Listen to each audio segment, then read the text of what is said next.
Welcome, everybody. It's time once again for the next chapter with Charlie Hedges as he explores turning the page on his life and yours. Hey, Charlie. Hey, Paul. Our guest today, Cara Raffele, comes to us with vastly diverse experience as a change agent and growth driver. Cara is sought after as a trusted advisor to CEOs, investors, and boards of directors. She has earned this authority and influence, now check this out, through the successful launch of more than 30 companies. Yes, actually, she told me it's 32 companies. We'll have to talk about that.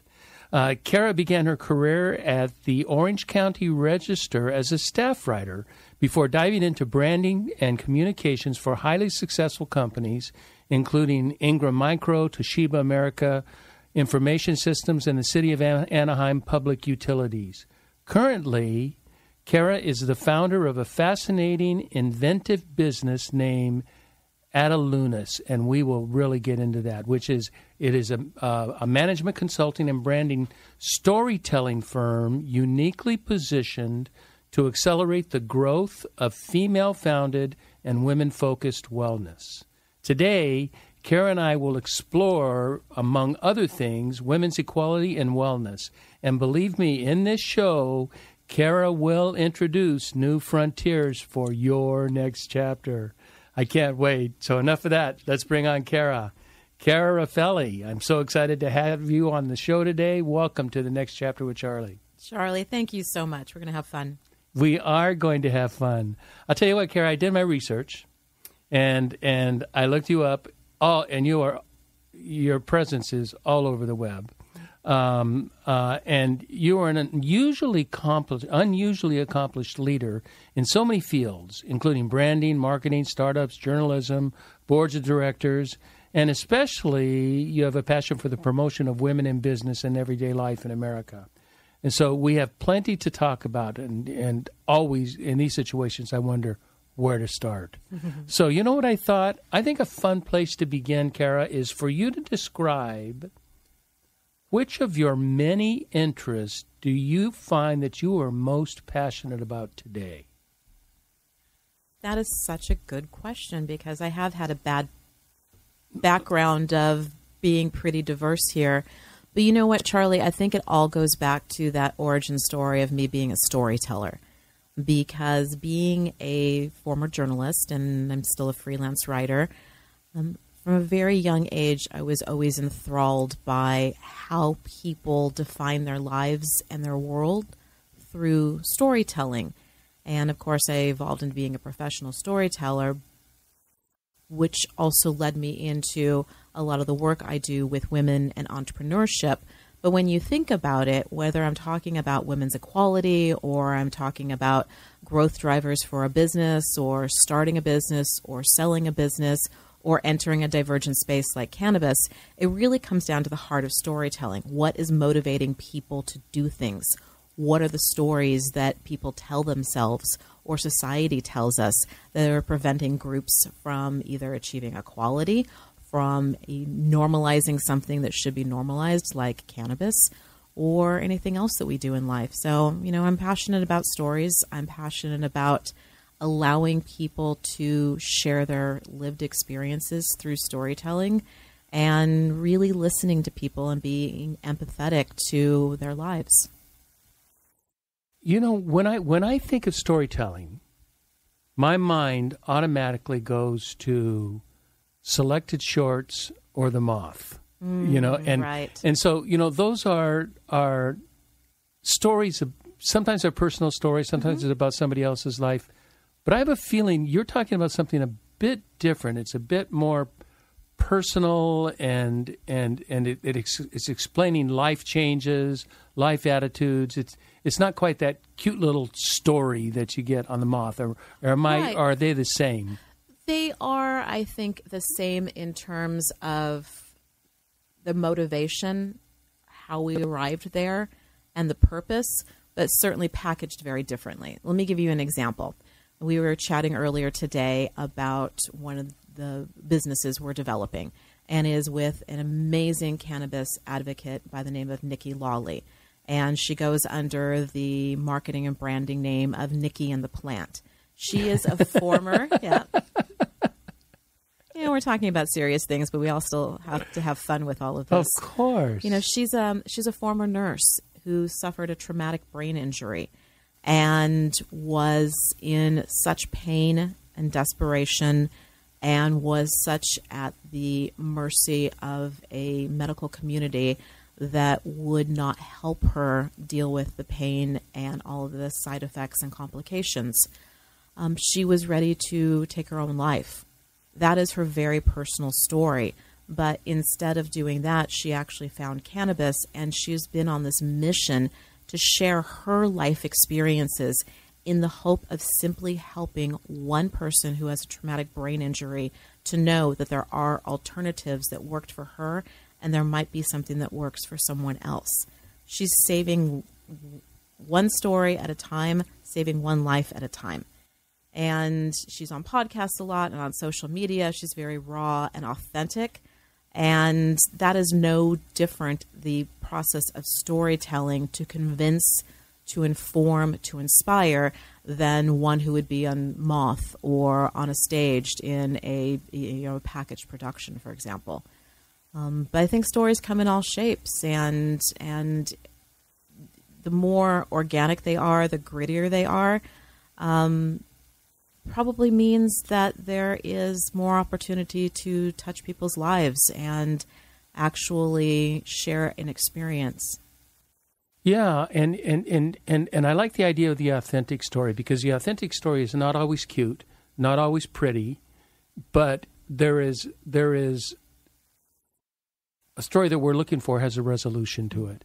It has some hope, some bit of hope, and we are all in search of hope, whether we admit it or not, that we want something better and something different.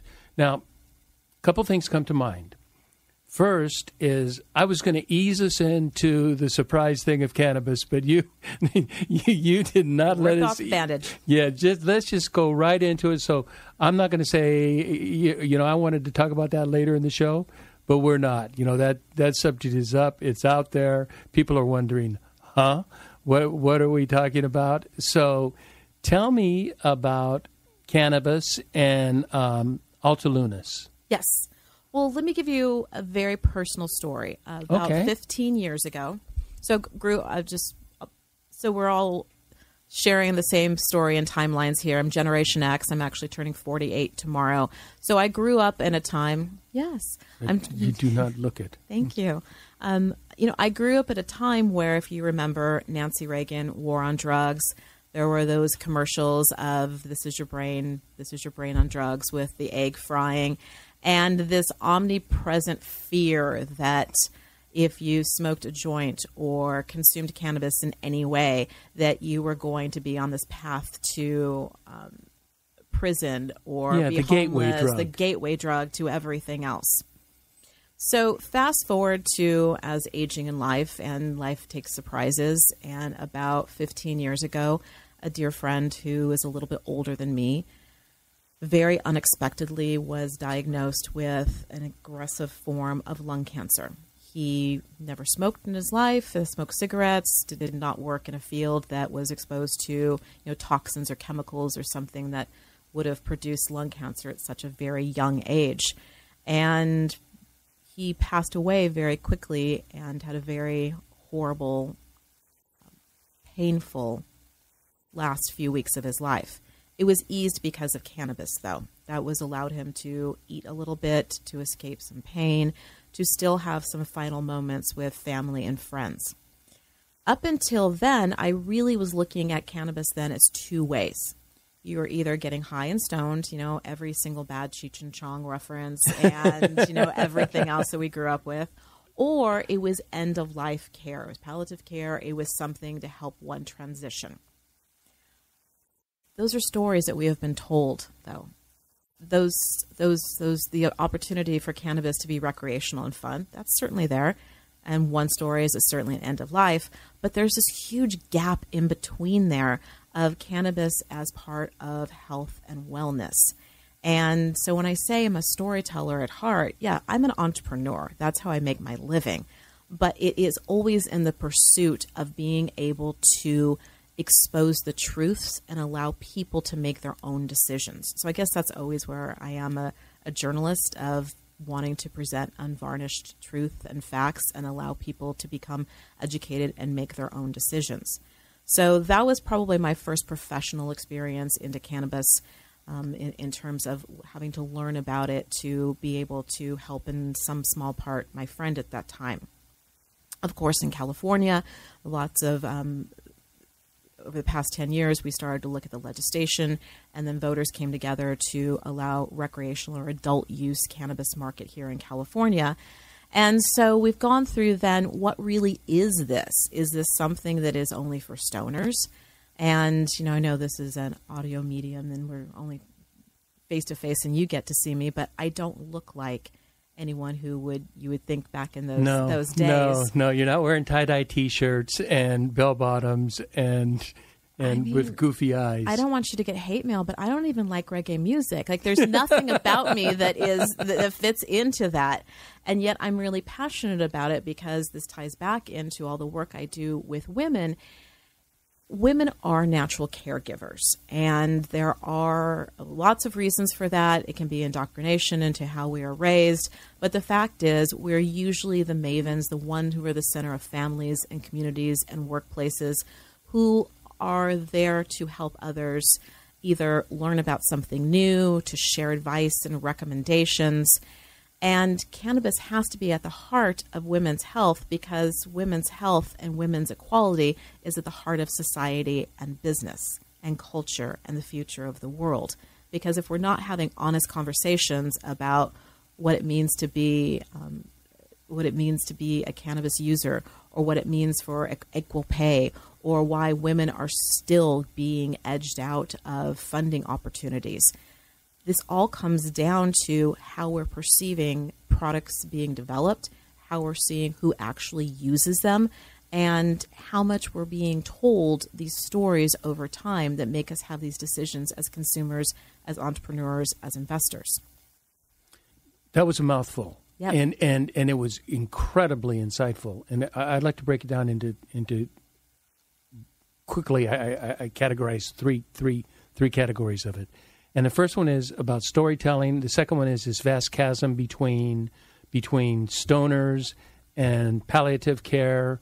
And the third is how it impacts women and women's roles. I think that will almost cover our time, but we shall see. Okay. Because you and I have plenty we can talk about. You answered my original question by telling me stories, which was perfect. So I got the idea of what a story is, and that Nancy Reagan's fried egg brain, that is a story. Mm-hmm. Now, we don't look at that as a story. As a matter of fact, some people will look at it as a fact, but it is hardly a fact, but it is a story, and it gets in, and it gets interpreted as a fact, and then it becomes very difficult for us to make any alternative decision, because we are compromising national, personal, corporate values. You certainly don't want to go beyond that, but as an ex-60s and 70s hippie, I live in that territory. Those are the realms I live in. So thank you for the story, and I want you to continue telling those. Talk to me about what is the in between. What is the that you have discovered, and perhaps this is where we may get into your company, Alta Lunas, and in that, what I'm calling the chasm, that time period, or that space between stoner and palliative care. Mm-hmm. What is going on in that? Sure. Let me give you an example. In 2018, I was really fortunate to be one of the co-founders of a company called MyJane. And MyJane was... You can't giggle about things like that. Why not? It's a cute... It's meant to be tongue in cheek, it isn't it? It absolutely is. If not, it came out that way. No, it's meant to be, because, there's, all the shorthands for marijuana or pot or Mary Jane, but also making it very personalized. It's mine. So it's no one else's experience. It's a very bespoke, personalized way of looking at health and wellness. And the entire concept around MyJane was this. No one should tell you how to treat your body or how to deal with life's conditions. It really is up to you. And what works for you, Charlie, may not work for me, which may not work for your son, which may not work for my sister. We're all very different. And so being able to have one access to information. So with My Jane, we wanted to dispel myths and misconceptions about cannabis and also about CBD, first and foremost. 2, we had this radical concept of creating a women's company based on, are you ready for it? What women want. We, instead of creating a company and then offering products and services to women, we actually asked them what we wanted. So we conducted a landmark study of 42,000 women here in Orange County and Northern. Oh, really? Yeah, and Orange County, LA, San Diego County, the Southland, to look at, and mind you, this is 2017, 2018, so the data has evolved since then. But we were looking at women, specifically Generation X and baby boomers. Do you use cannabis? Help those of us who are laying here. Tell me the ages of Gen X. Just really quickly, if you were born before 1980. That's Gen X? And above, yeah. So Gen X would be, baby boomers would be 1946 to 1965-ish. And then 1965-ish to 1980 would be Generation X. Okay. Yeah. Okay. Yeah. So if you're thinking about that period of time, especially, well, for any adult, but for a woman especially, you're thinking about many life changes at that point. If she has children, probably a little bit of an older child at that point, perhaps at high school, college, that level, maybe even starting to point of perhaps being grandchildren or taking care of other family members. Certainly with my generation, Gen X, still having parents alive usually. So you're sandwiched between helping to raise children, helping to care for your parents in a very delicate stage of, making sure that they have their healthcare needs and other things satisfied at that time. You also are probably at the height of your career, which also means at the height of stress.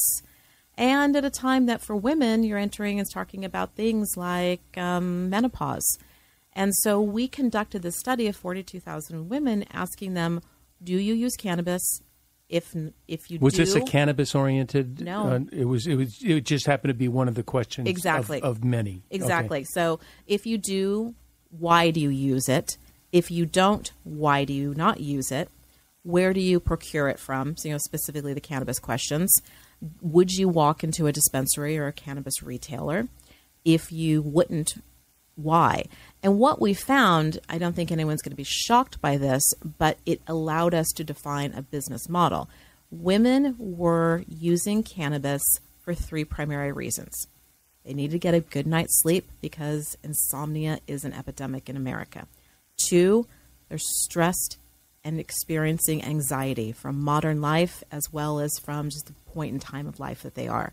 And 3, even those who take great care of ourselves and work out and care about our nutrition, aches and pains start to happen. And you're, maybe it's because of a sore knee or a sore back is why you're not able to fall asleep at night. All of these things have this kind of snowball effect. So we wanted to find out of those 3, what type of cannabis were they using? Were they smoking it? Were they taking an edible? Were they looking at having a drop of tincture, which is sublingual that you could liquid to put underneath your tongue, or it could be dropped into water or a drink, for example. And then where were they buying this? And the dispensaries in California, and this definitely is changing, but again, around 2018 when adult use became, were mostly those that had evolved out of medical marijuana. So they were under a true, more like patient advisory type of experience, very clinical. And that's a very intimidating environment if you're going in there because you don't want to feel like you're sick or you're doing something that is outside of the scope of your doctor. You also don't want to walk into what, would like the old-time illegal shops of these head shop that you don't want to walk into a head shop with a bunch of stoners. You don't want to walk into a head shop with a bunch of stoners, and you'll feel like you're doing something illegal when you're here, for a health and wellness purpose. And so that they said that a lot of people were getting it from their kids or their friends. And so we created a company around this concept to, one, help educate women, two, allow women to come together to educate one another with their own experiences, because that is the most, word of mouth marketing is still the best among any demographic. And then three, being able to help them learn about new brands, new ways of consuming cannabis, and then actually delivering it to them.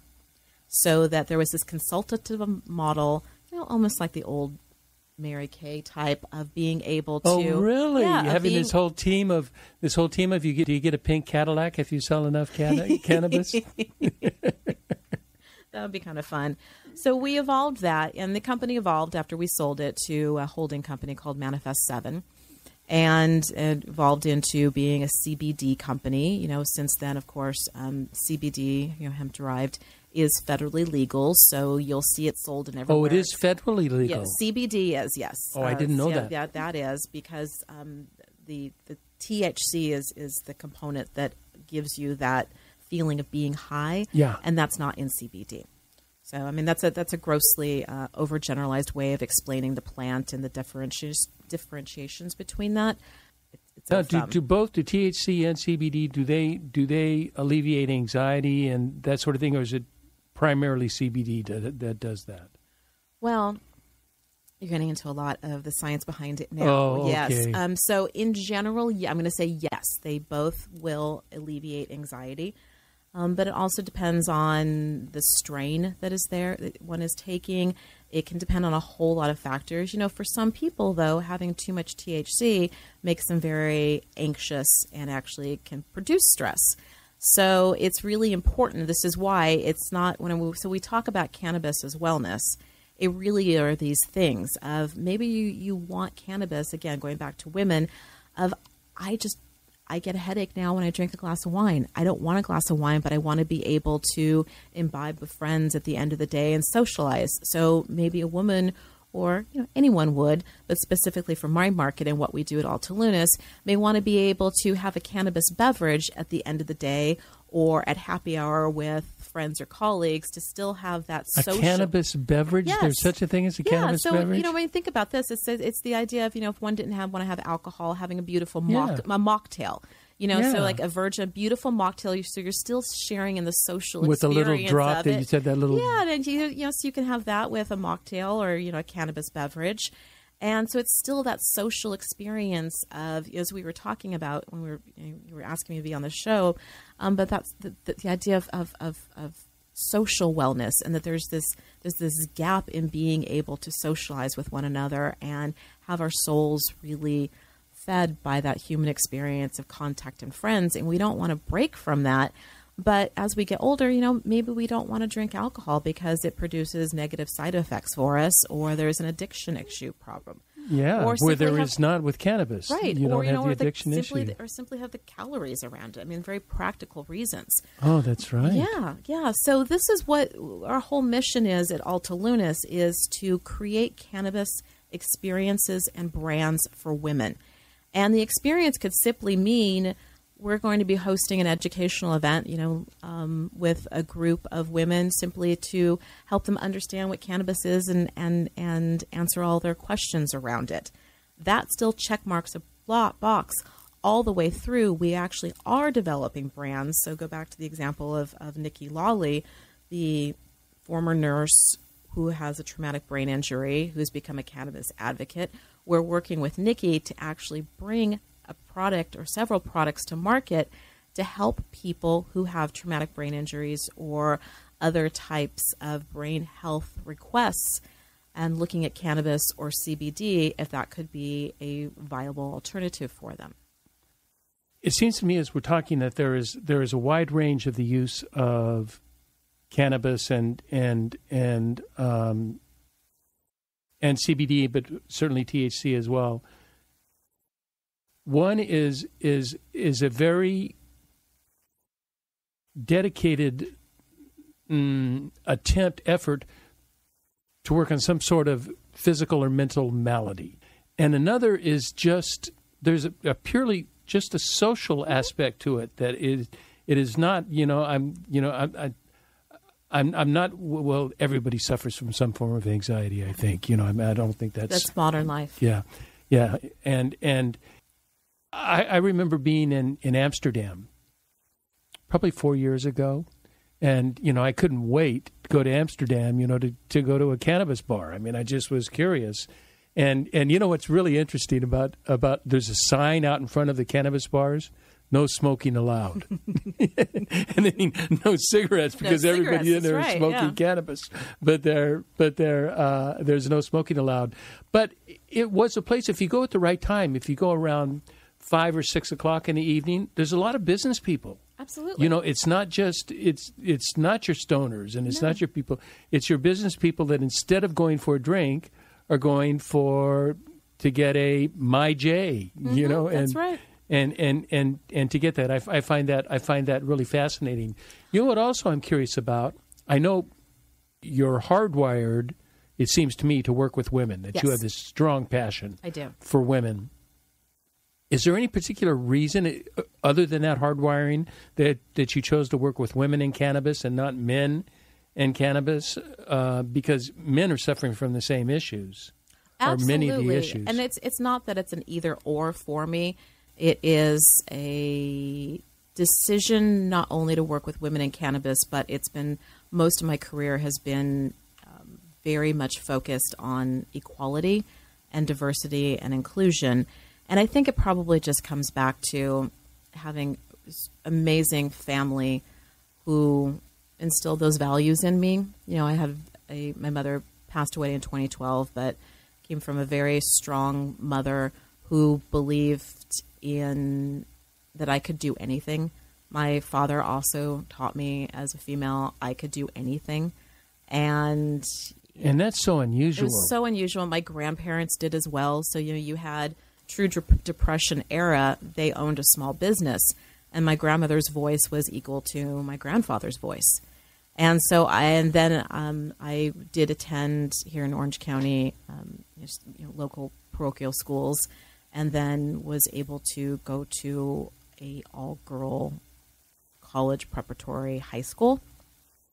And, I'm not an educator, and someone can speak far more well versed on the statistics there, but we absolutely do know that girls in single-sex education environments do learn to speak up more and do not fall behind at the same rate, especially in critical areas like STEM, science, technology, engineering, and math, that has traditionally happened in co-ed environments. And there's a lot of work being done with educational system right now to curb that and help to make sure that doesn't happen. But, I graduated in 1992, so this is a while ago of being able to... Well, that's at the cutting edge. I mean, it really began in like 1980-ish, so you're a decade into it. Right, but my family felt very strongly about that. And, just from there, learning, and then, what, Charlie, I've worked in mostly male-dominated industries. I went from, my first career, as I said, was as a reporter, and I was part of the team reporting for the Orange County bankruptcy. But reporting is very much a male-dominated field in hard news. And today even? I think still the advancements are still there. I mean, there's still pay inequality. Journalism is a whole other industry that has so many other woes. But I went from that into the technology industry, again, very much male-dominated. Very male, yeah. And not only the segment I was always in being, yes, on the marketing side, but in investor relations, and which, again, so you're dealing with Wall Street. At the time I was with Ingram Micro and other companies. Investing has traditionally at the VC, private equity level has been very male-dominated. And then even in the cannabis industry, where in 2016, 2017, if you looked, certainly historically, the plant is feminine. So there is this divine feminine energy around the plant. And if you look, though, just centuries, who are typically the ones who are the healers in communities and families? They're typically women who are, using would rely on herbal medicine and others, recipes and family secrets Yeah, that were plant passed medicines. down, plant medicines. That was typically the female healer. And we had great representation among the cannabis industry of female founders, female leaders. And as the industry has evolved, regulation has come in, big dollars have come in, and this idea of, you'll hear this term corporate cannabis that is neither here nor there for me. It just kind of means this demarcation of where the industry is going. Unfortunately, we're seeing that the women are being forced out of companies, forced out of leadership positions. Their companies are not being funded at the same rate. So now the cannabis industry is actually falling behind tech and some other industries where, we've had decades of infrastructure and focus to make sure that women in technology have equal representation. Certainly still not there, but that deep work has been done for some time. In the cannabis industry, we're not even really an industry yet because, that's state by state, community by community, and that work has to be done. But that is why we established Alta Lunis with the express purpose of helping to create cannabis experiences and brands for women. So part of our model is to work with other female founders to make sure that we have a collective model in fundraising, in promoting one another, in looking at how we can collaborate and achieve economies of scale. Maybe even if it's just a cooperative buying experience so that we can have better access to in-demand products in the supply chain. Things like these are the conversations that we are having to make sure that our companies are able to have the same sort of representation. It's not enough to be able to have a seat at the table anymore. We have to be able to be funded at the same rate as male-founded companies. Otherwise, the unique experiences, the lived experiences of women are not going to be able to help define the mission and vision and values of companies. And we already know right now that statistically, outside of the cannabis industry, that female-founded companies actually can perform far better on many of the important metrics, including long-term shareholder value. Why is that? I think it's just more about the idea of, again, this is probably more about programming, but women are not as trained to be as risk takers as men. So typically when looking at, you think about your high flying entrepreneur or serial entrepreneur, you go in and raise a bunch of capital and you have this whole concept of fail fast. You're either going to have a success or you're going to fail and you're going to go on to the next thing. That is something that is part of enculturation of, I think, very much of this kind of male energy. Typically women are taught to maybe be a little bit slower, a little bit more methodical about things, plan a little bit longer, be more collaborative in working with Nurturing, people. Nurturing and developing. Yeah. Those types of tendencies tend to produce longer-term value.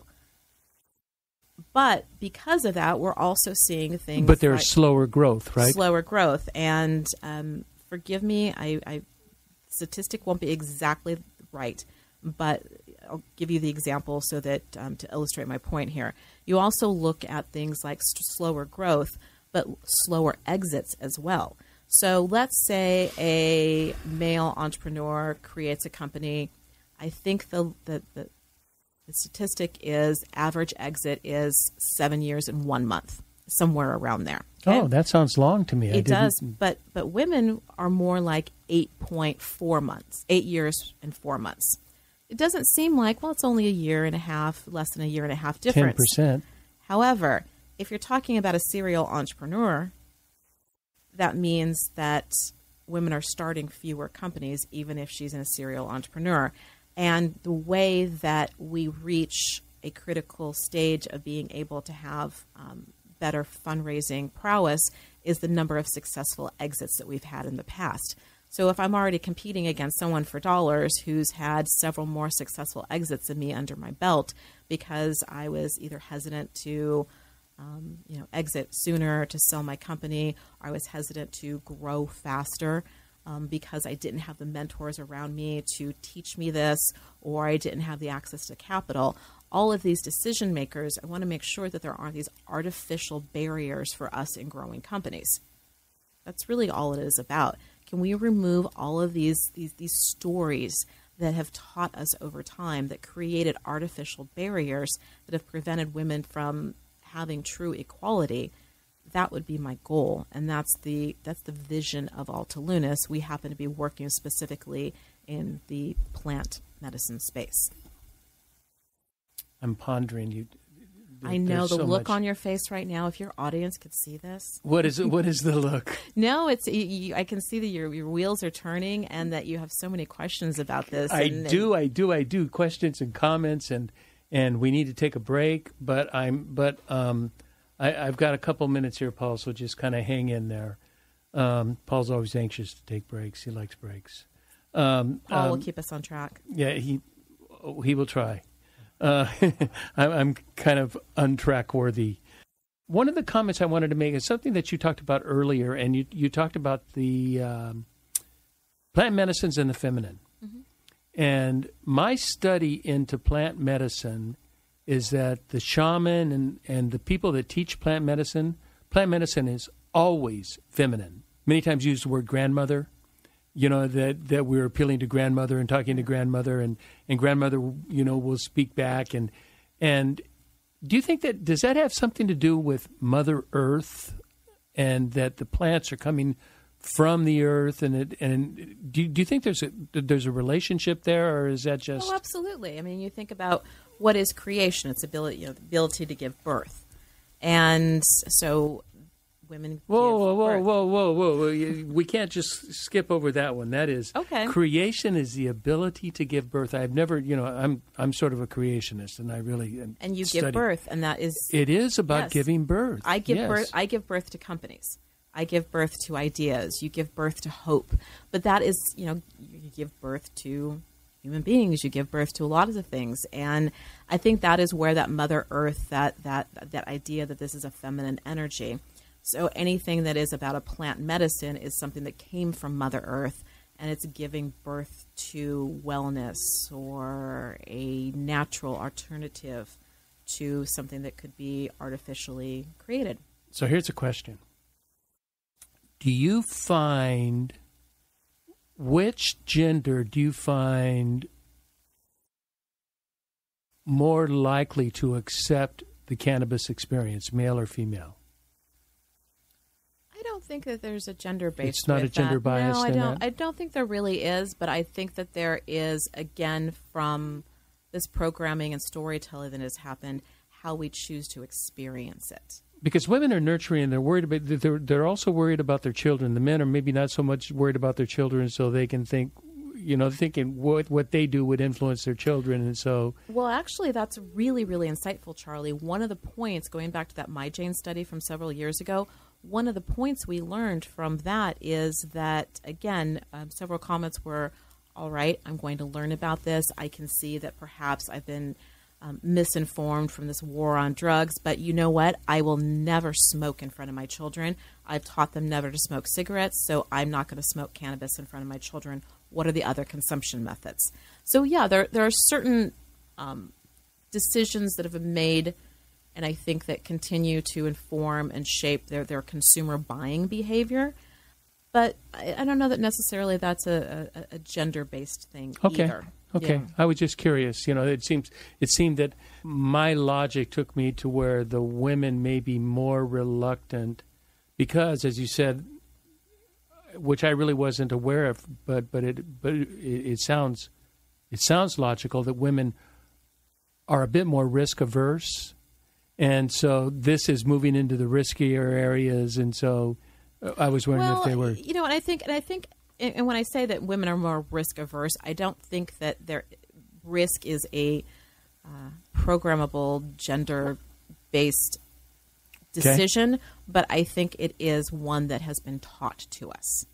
Right. Yes. Right. Oh, yes. Yes. So one that's been taught to us, and also when you think about the perceptions of. I still think that women we continue to battle other people's perceptions of our worth and how we show up in public. And this is probably going to get us down into an even thornier subject, but I think that there is still... I love thorny subjects. I know you do. You can sit here for hours with this. I still think there is this perception issue. So, for example, Elon Musk or, name any other recent celebrity business person who came out and admitted to using cannabis. Well, or even Elon smoking. Musk and Joe Rogan smoked pot on TV. I don't see, but you know what? There's still jokes made about Martha Stewart entering the cannabis space or other females. Oh, is she in the cannabis space? Yes, but it's this idea though that I think there is still. But that's what we need. Is that we need have women to guard, with guard against this. That's why I always say, fine, call me a stoner if you want. To me, that is not a bad term. It is one who uses cannabis, and I use cannabis. Oh, I started 32 companies. It's not like I'm an unproductive, lazy person. So if I can help shatter any myths about that, go ahead and use that example. That's wonderful. You know what I want to do is I'm going to do a transition. Okay. Because I cannabis will continue in our discussion after the break. I want to focus on wellness. Wonderful. And I think wellness is so important, and it's very, very important to me. So, Paul, let's take a break, and we will come right back.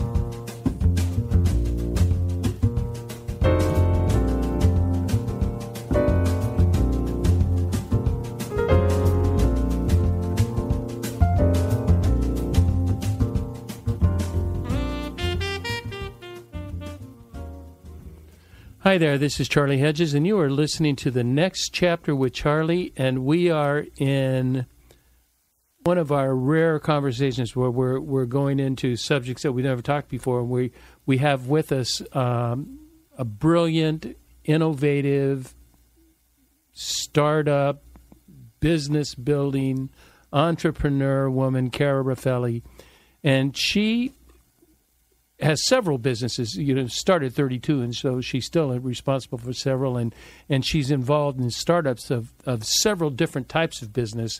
Now, we have focused so far on the cannabis business, but that's not the only thing she does. I mean, it's just part of what she does. It just happens to be, it sparked my interest. But Cara is also very involved in wellness. Are you familiar with Marty Seligman? Martin, and I've been reading Positive Psychology and Marty Seligman, okay. and how he switched from happiness to wellness, and this is just of late for me. I've just read this in the last couple of weeks, and it's making a very impactful statement to me. Talk to me about you. You made a statement to me when we talked a couple days ago or yesterday or whenever it was that we have a mental health crisis in America. Talk to me about that.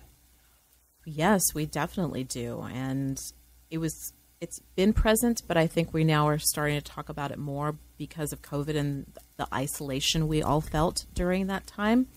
But I think the mental health crisis in America is because we, as a society, do an okay job talking about our physical health and allowing prioritization of physical health. It's perfectly, I was at the Center Club today for a meeting, and a gentleman was talking about that he had been on vacation, and over COVID he gained 11 pounds, so he was fasting every day.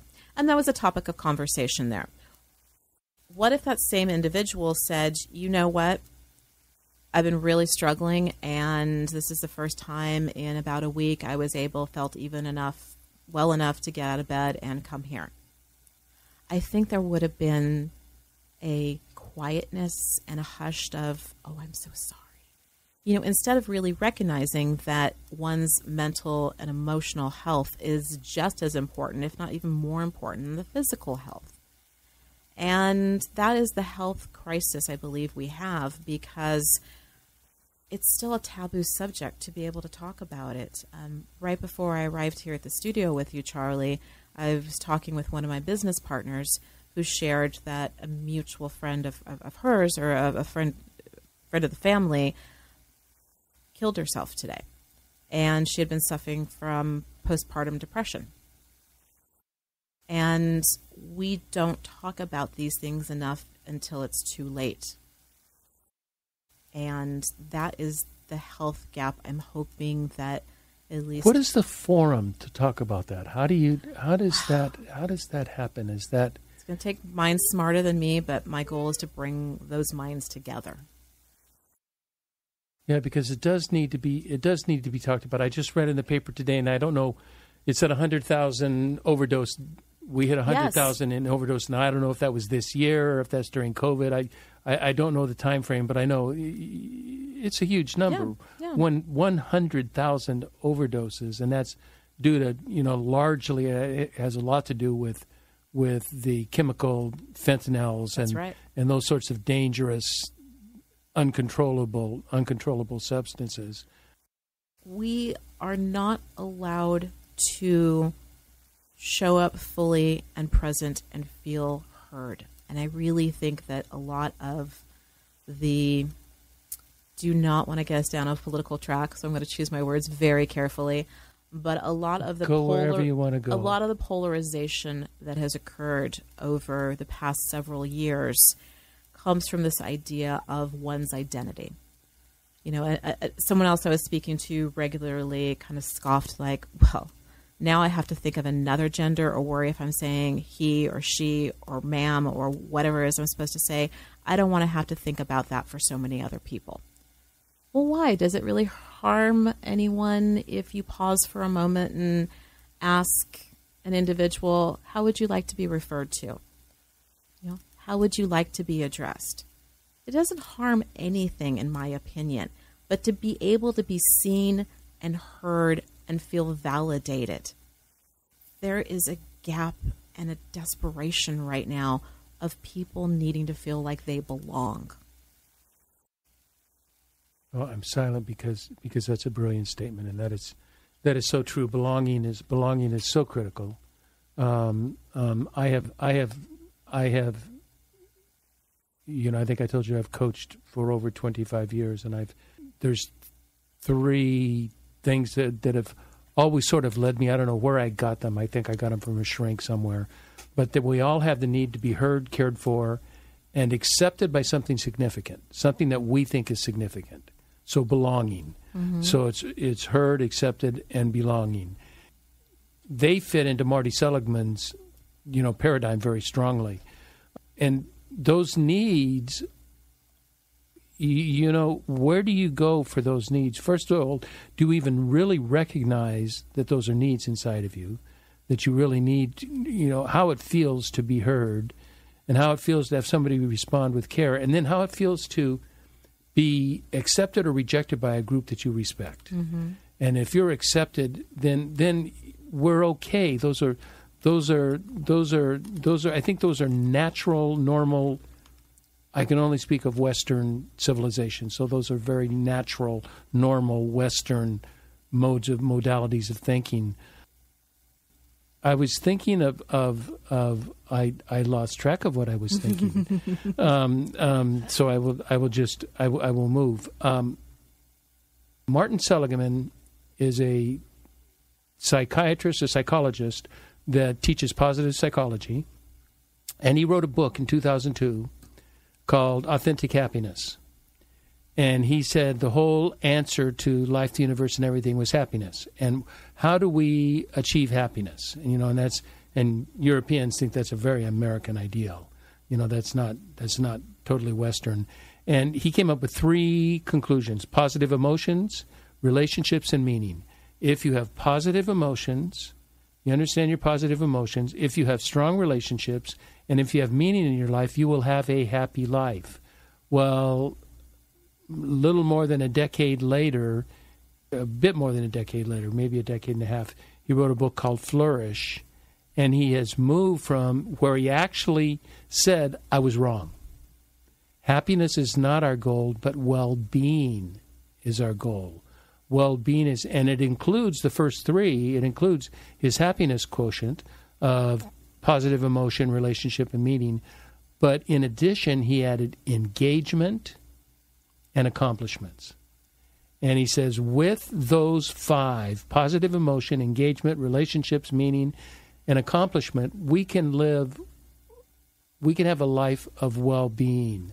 How do you have those in light of what you've been suggesting? How do we have those if we have such poor self-images, or we have such, even maybe unbeknownst to us, roadblocks of not being seen, heard, or cared for, and we don't know that those roadblocks are there? And what you're trying to do is you're trying to open our eyes to see what the obstacles, what the problems are, and are there solutions to that? And I so applaud you for doing this. I think it's so important. And I'm also very impressed with working with women. I was raised in a very egalitarian family where, as a kid, we all vacuumed the house, we all dusted, we all cleaned the kitchen, and we all did yard work. You know, my mom was out doing yard work with us. You know, there were not male jobs and female jobs. There were jobs that needed to be done around the house, and everybody did their jobs around the house. Now, my family happened to be a bit more matriarchal. My mom was a great mom. My mom was a goddess. I was adopted, and I was, came from a very dysfunctional beginning, and was adopted by a goddess who just saved my life. And so women are very important to me. And so I personally have this strong thing toward women. I think you're right. I think we have come a long way since 1980. We've come a long way in women's rights and women's equality. But as you were talking about in startups and in funding and in venture VCs, that women are not getting equal treatment as men, and that's appalling to me. Thank you. I hope more people are upset by it. And, I am not one who always believes that there is some nefarious reason for it. There's, sometimes it is purely being blocked, or it's not being able to be understood. But also there's sometimes just a lack of thinking things through. And that's the idea of, if you really sit down and talk to someone and understand what one is going through, it makes it a whole lot easier to find common ground and to decide how to move forward together. I know a lot of men who are really supportive of this concept, and I thank them. And I thank them most not for perhaps the efforts that they have taken yet in their past to help achieve equality, but their commitment to what they're going to do next. Because for me, having a male tell another guy in a meeting room of, you know what, you've spoken enough, we haven't actually heard from, and, citing someone who's a female in there.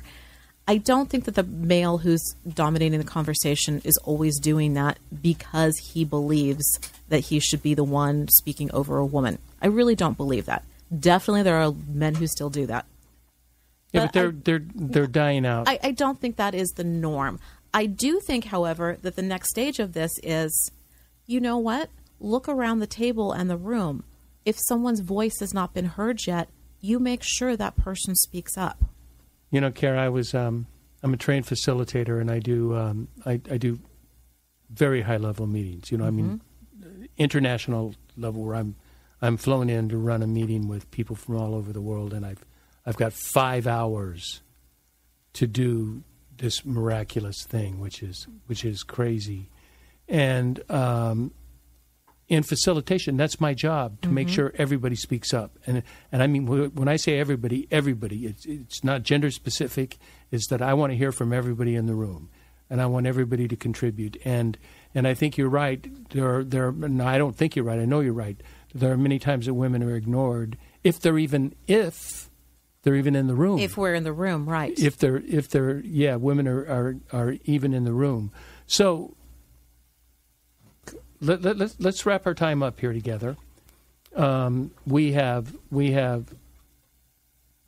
there's going to be so many questions about the cannabis thing, and I can't wait for the mail. I know. And remember, if it's we're putting together a women's conference. Yeah, I wanted to talk to you about that. So hold on just a second, because I want to end with that. I want to get people to get a pencil and paper out and get something so you can write this down. I'm telling all the listeners, and so they can attend your conference. What my question is, I was at a football game, a professional football game, 3 weeks ago maybe. It was at SoFi Stadium, the big new stadium in Los Angeles, and the Chargers were playing. And I'm going to say something I'm sure some is going to be politically incorrect, but oh well, I live in that realm. And on one side of the end zone it says, let's do it together. On the other side of the end zone it said, end racism. I'm in. Raise my hand. I'm in. But then I want to ask whoever wrote that, as a man, as a white male, as a, moderately successful, I wouldn't call myself, hugely successful, but, I have a comfortable life. What do you want me to do? Right. If you want me to, let's work together, end racism. I'm sure I do racist things. We all do. It's tribal. But, but I try not to. And I try to be accepting of all people. I try to give. We give a lot of dollars to Africans and for getting clean water. So we're very involved there. I wanted to ask the people who wrote that, what do you want from me? From Charlie Hedges, sitting in a seat, what can I do any differently than I'm doing now? I don't know. And so I'm asking you, what would you say in women, what can men like Charlie Hedges do? What can we do differently that we're not already doing? Yes, and the idea of these lovely sentiments that become hashtags or catchphrases or printed there. You're right. What's next? How many protests can we have? How many hashtag campaigns can we have? How many times do we have our social media feeds go dark in order to show our solidarity with something? We need to move into action. However, I do think about this, Charlie. You say you're only moderately successful. You have a comfortable life. You are successful. Yes, I truly. And you're sitting here talking about what you experienced and wondering what to do and how you can accomplish that. Every single person who listens to that show is now aware of the messaging that was in the end zone at the games. Everyone now is probably asking themselves, that's a good question. Am I actively trying to fight racism? Am I actively contributing to this? Maybe my behavior is doing it, and I haven't even questioned it. So I think asking the question and sparking a conversation is a step. It has to then be cemented with firm action. So I'll segue then to your last question of how can all genders support women in this? And yes, women and those who identify as female do need to have the support from men and those who identify as male. And that can come down into those kind of subtle differences every single day. If you're at a table and you see that there is someone not being able to speak up or whose ideas have been presented and then someone else at the table took that same idea and is running with it, call them out for it. Make sure there's equality sitting at the table. If you really believe that you want to be able to change the world and you want to see more women succeed in business, well, you have the power of the purse every day, your power of your wallet. The other day I had to have some car repair done. And I live in Costa Mesa, and there are amazing, great services around there, auto buy and stuff. I chose to take it to West County Automotive in Garden Grove because it is co-owned by a female. So I wanted to make sure that I was choosing a shop that represented my values. that happens to be my values, and everyone has their own opportunity to do the same. But, think about this. It's no different than, are you going to shop small or always shop from a major retailer? We all have these decisions. When you are in a position of hiring or expanding a team, are you really looking at that my executive team or my staff represents the totality and the diversity of my consumers, for example? Kind of these questions, instead of, and I'm the first one who I'm always fighting about this with myself, instead of always going to the person because you have a comfortable relationship with him or her, and hiring that person or choosing to patronize those companies. Are you actively making a decision so that your daily choices reflect the values that you say you have? I like that. I like that a lot, Cara. And I think until your announcement, before your announcement, I think that's a good way to wrap up. And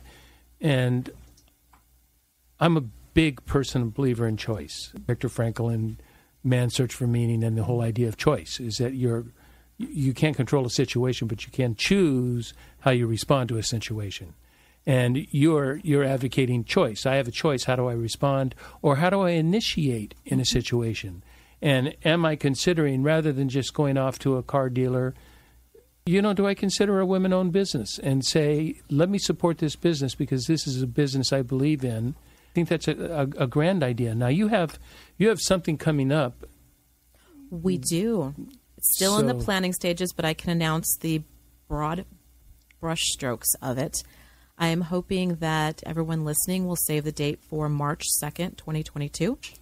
The all-day event, which is going to be the Moonicle Women's Conference. It's our inaugural event. Moonicle is a coined word, and it really refers to that sense of a calm, cool, collective sense of accomplishment that a woman feels when she realizes she's in total control of her life. And so we're looking at the 8 dimensions of wellness, an all-day conference. So we're not only talking about, emotional and physical and mental, which you would expect, but we're also looking at things like environmental wellness. Is that contributing to enhancement in life? Spiritual, and spiritual doesn't have to mean, of course, religion, but what am I doing to fulfill my soul? I love that you were talking about the idea of belonging and accomplishment and looking at the positive psychology. That's part of it. But also occupational. Am I really feeling like I am contributing, using all of my talents in a way that not only economically advances me, but gives me that sense of fulfillment? And so many people are struggling with that right now because coming out of COVID, we now have the Great Resignation. People are making major life decisions right now. And then the final aspect of the 8 dimensions of wellness is financial wellness. And, it's really hard to argue that in America, you can't really be physically well or spiritually well unless sometimes you have the economic means to go to the doctor. Right. When you're not having to worry about a roof over your head or paying for medical bills or being able to buy something that your child needs. That kind of economic stress is dragging down all other aspects of wellness. I'm really hoping that we look at that. And the financial wellness will also be speaking to female founders about fundraising and other aspects to get there. Is this a women's conference? It is a women's conference, but men are absolutely welcome, please. And but how many will be there? They're welcome. But I don't know. Do you think men will come? I don't think there's going to be many, but I think that those who want to be part of the change or simply want to learn will be there. We're hoping for about 400 women, and it will be at the Center Club. And 5 men? And, yeah, probably so. Well, I may be one. Please, I would love to have you there. Yeah. That would be really a treat. Yeah, that would be fun. Cara, it has been such a delight chatting with you. You are, there's so many other things we could have talked about. I wanted to talk about building businesses. Maybe we can do another show and you can help. I'd love that. Because there are people that want to start a business but have no idea. And quite honestly, some people are just not capable of it. So that's, it's not but you could, lay out some criteria. These are some things that would help you. And surprisingly, more people are capable than think they are. Yes. And you have so much to offer. This is a favorite show. I can't wait to hear what all my friends have to say about it. So I want to thank you so much, Cara, for sharing time with me. I will get this in the show notes, but how do you want people to get in touch with you? Oh, well, you can connect with me on LinkedIn or on Instagram. I'm at Cara Raffele. That's CaraRaffele. And my email address is cara@altalunas.com. And Altalunas is ALTALUNAS.com. Do you mind sending me a text on that? I will. Or we can just write it down after the show, of so course. we get it done because I want to get that in the show notes. Thank you for that. Anything else you want in the show notes?